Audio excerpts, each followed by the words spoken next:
सुख ने सदा तरेरी आँखें, दुख ने हमको बहुत संभाला। सुख ने सदा तरेरी आँखें, दुख ने हमको बहुत संभाला। और जिंदगी में दुख कैसे आता है अगले चरण में सुने। दबे पाँव आया चुपके से, धीरे से कुंडी खटकाई।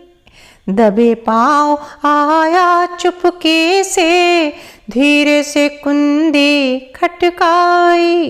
भींच लिया भर कर बाहों में, और पीठ पर धौल जमाई। बैठ गया गलबहिया होकर, बैठ गया गलबहिया होकर, आँखों को पूर्णम कर डाला। सुख ने सदा तरेरी आँखें, दुख ने हमको बहुत संभाला।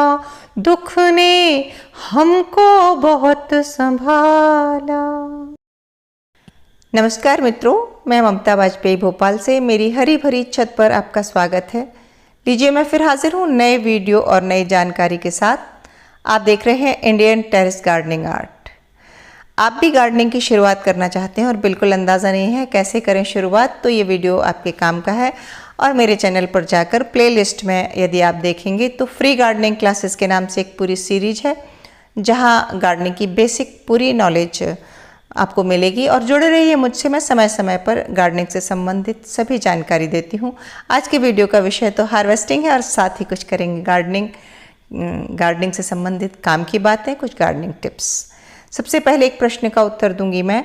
मेरे एक व्यूअर फ्रेंड ने मुझसे पूछा कि उन्होंने बैंगन के पौधे लगाए थे और उसमें इल्ली लग गई, कीड़ा लग गया, और वो कीड़ा बैंगन की टहनी में भी पहुँच गया। हाँ, ये होता है, एक इल्ली होती है जो उसके तने में छेद करके पूरे तने में पहुंच जाती है और फिर वो तने को अंदर अंदर खोखला करके ख़त्म कर देती है और पूरी डाल सूख जाती है। ये होता है। और उन्होंने गुस्सा होके सारे बैंगन उखाड़ के फेंक दिए। तो मैं ये कहना चाहती हूँ कि ये गलत तरीका है। बैंगन उखाड़ने की ज़रूरत नहीं है। जो टहनी में कीड़ा है आप उसको प्रून कर सकते हैं। और एक बार अगर कीड़ा लग गया तो ऐसा नहीं है कि दोबारा, बैंगन तो 2 साल तक फलता है। हो सकता है उसके बाद उसमें बहुत अच्छे फ्रूट आते, आप उसकी ट्रिमिंग कर देते, कोई कीटनाशक, नीम ऑयल वगैरह आप जो भी डालते हैं, जो मैं समय समय पर बताती रहती हूँ, वो स्प्रे कर देते और उसके बाद आपको अच्छे फल मिलते। तो गार्डनिंग की सबसे पहली शर्त है सब्र। थोड़ा सा सब्र चाहिए। गार्डनिंग एक नेचुरल चीज़ है, नेचर से जुड़ना है। नेचुरल तरीके से पौधे में जब फ्रूटिंग होनी होगी तब होगी। जितने फल लगने होंगे उतने फल लगेंगे। ये सब निर्भर करता है बीज की क्वालिटी, मिट्टी की क्वालिटी और मौसम के मिजाज पर, क्योंकि ये किसानों के साथ भी होता है। हमेशा हर चीज़ बिल्कुल भरपूर 100% नहीं मिल जाएगी। तो आप समझिए कि पहली शर्त यह है कि आप थोड़ा सब्र रखें। आप सिर्फ केयर करते रहें पौधों की, और आप जानकारी इकट्ठी करें। बजाय निराश होने के, बजाय मायूस होने के, अगर आप जानकारी इकट्ठी करेंगे। मैं तो कहती हूँ गार्डनिंग का मतलब है करो और सीखो। मैंने ऐसे ही सीखा है, और जब आप सीख जाएंगे तो ऐसे ही सब्जियाँ होंगी आपके यहाँ।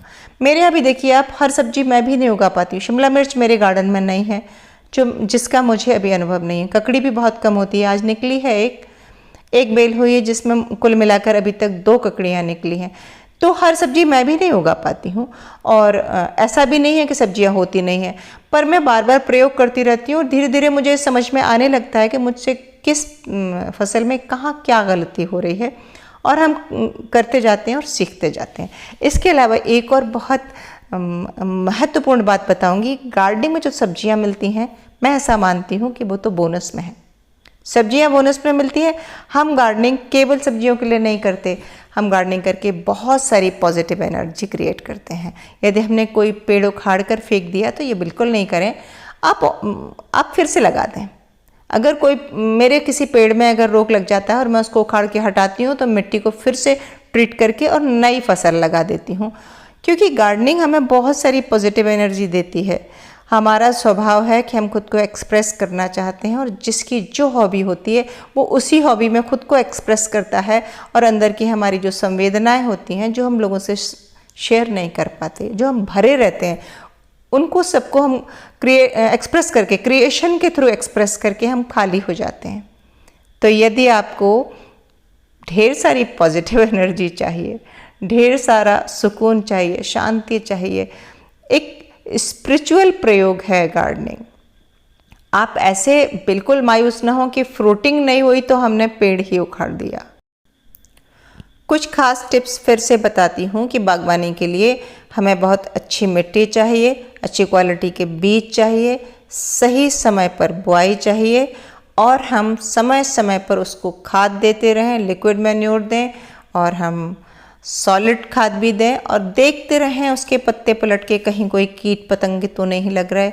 और यदि हमें लगता है कि पौधा मर गया, ख़राब हो गया या बहुत ज़्यादा कीट का प्रकोप है, हम ठीक नहीं कर पाएंगे, आप उस पौधे को हटा सकते हैं, लेकिन उसकी जगह फिर दूसरा पौधा लगाएं।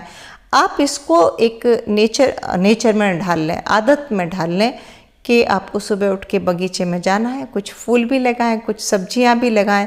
सब मिलजुल के जब आप छत पे पूरी बगिया तैयार करेंगे तो अगर उसमें से आपको 60% भी आपके हिस्से में आता है तो आप समझिए कि आप एक सक्सेसफुल माली हैं। तो कैसा लगा वीडियो, कैसी लगी पोइट्री, सब कुछ मुझे कमेंट्स करके बताएं और मिलते हैं अगले वीडियो में नई जानकारी के साथ। नमस्कार।